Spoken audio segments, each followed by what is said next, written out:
విజయసాయి రెడ్డి గారి రాజీనామాతో ఖాళీ అయిన రాజ్యసభ ఎంపీ స్థానం బీజేపీ మేము తీసుకుంటాము అని చెప్పారు. టీడీపీ జనసేన నో చెప్పే పరిస్థితి లేదు.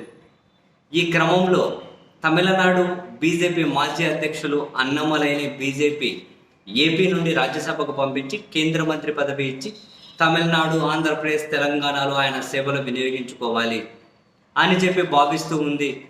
ఆయన పేరు ప్రకటించడం ఒకటే మిగిలింది అని చెప్పి పెద్ద ఎత్తున వార్తలు వచ్చాయి. బట్ ఆల్మోస్ట్ అది నిజం కూడా. ఈ క్రమంలో తాజాగా కేంద్ర హోంశాఖ మంత్రితోటి సమావేశమైన ఆంధ్రప్రదేశ్ ముఖ్యమంత్రి గారు బీజేపీ తరపునే ఆ రాజ్యసభ ఎంపీ ఉన్నా కానీ అభ్యర్థి విషయంలో ఒక అనూహ్యమైన ట్విస్ట్ ఇచ్చారు అని, మరో కొత్త పేరును ప్రతిపాదించారు అని. అయితే ఆ కొత్త పేరు బీజేపీకి కూడా ఇష్టమే ఉన్నా ఇప్పటికైతే అన్నమలైని పంపిద్దాం, తర్వాత ఆ కొత్త పేరు వ్యక్తిని కూడా రాజ్యసభకు పంపిద్దాము అని అమిత్ షా గారు కూడా చెప్పారు అని. సో ఫైనల్గా 2 పేర్లు వాళ్ళ దగ్గర చర్చకు వచ్చాయి. అన్నమలై అండ్ చంద్రబాబు గారు ఇంట్రడ్యూస్ చేసిన కొత్త పేరు మందకృష్ణ మాదిగ గారు. సో ఇటు చంద్రబాబు నాయుడు గారికి మందకృష్ణ గారు ఎంత క్లోజో 3 దశాబ్దాల నుంచి అందరికీ తెలుసు. అండ్ బీజేపీకి కూడా మందకృష్ణ గారు ఎంత క్లోజో తెలుసు.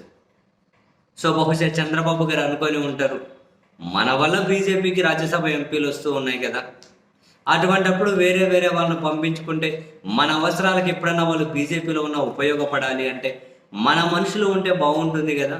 సో బీజేపీ నుంచి అయినా పర్లేదు, మన మనుషులు ఉంటే బెటర్ అనే ఉద్దేశంతోనే మందకృష్ణ గారి పేరును ముఖ్యమంత్రి గారు వ్యూహాత్మకంగా తెర మీదకు తీసుకొచ్చినట్లుగా సమాచారం. ఇక్కడ ఇంట్రెస్టింగ్ ఇంకోటి ఏంటి అంటే కేంద్ర మంత్రి కిషన్ రెడ్డి గారితో కలిసి మందకృష్ణ గారు కేంద్ర హోంశాఖ మంత్రి గారిని కూడా కలిశారు. మరి నిజంగానే చివరి నిమిషంలో అనూహ్యంగా మందకృష్ణ గారి పేరే వస్తుందా తెలియదు. ఇప్పటికే ఆర్ కృష్ణయ్య గారిని బీజేపీ రాజ్యసభకు పంపించారు ఏపీ నుండి. ఇప్పుడు మరి అన్నమలై ఇక ప్రకటించడం ఒకటే మిగిలింది అన్నప్పుడు మందకృష్ణ గారి పేరు అనూహ్యంగా రావడం చాలా ఇంట్రెస్టింగ్. మరి దీని వెనక బీజేపీ వ్యూహం ఉందా, బీజేపీ లాభాన్ని ఆశిస్తుందా? రాజకీయ లాభం ఎవరైనా ఆశిస్తారు. ఒకవేళ మందకృష్ణ గారిని పంపిస్తే ఆ రాజకీయ లాభం బీజేపీకి దక్కుతుందా, లేదా ఆ లాభం చంద్రబాబు గారికి దక్కుతుందా అన్న విషయం అయితే చూడాలి.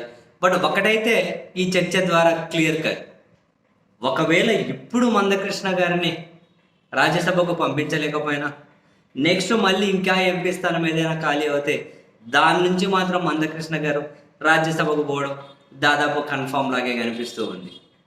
సో తాను అనుకున్నది వర్గీకరణ, ఆ వర్గీకరణ కోసం ఎంఆర్పిఎస్ పెట్టారు కాబట్టి, తాను అనుకున్న వర్గీకరణ సాధించాను కాబట్టి ఇక చట్టసభల్లోకి వెళ్ళాలి అని చెప్పి బహుశా ఆయన ఆలోచన. ఎప్పటి నుంచో చట్టసభలోకి వెళ్ళాలని చెప్పి పోటీ చేసినా కూడా ఏమి ఎక్కడ ఉనికి చాటుకోలేకపోయారు. మరి ఇప్పుడు ఇంకేమని ఇక రాజ్యసభ ఎంపీగా పెద్దల సభకి నేరుగా పోయే ఆ అవకాశం ఆయన తలుపు తట్టబోతున్నట్లయితే స్పష్టంగానే అర్థమవుతుంది. మరి ఆ తలుపు ఇప్పుడు తడుతుందా, రాబోయే రోజుల్లో తడుతుందా అన్న విషయం అయితే చూడాలి.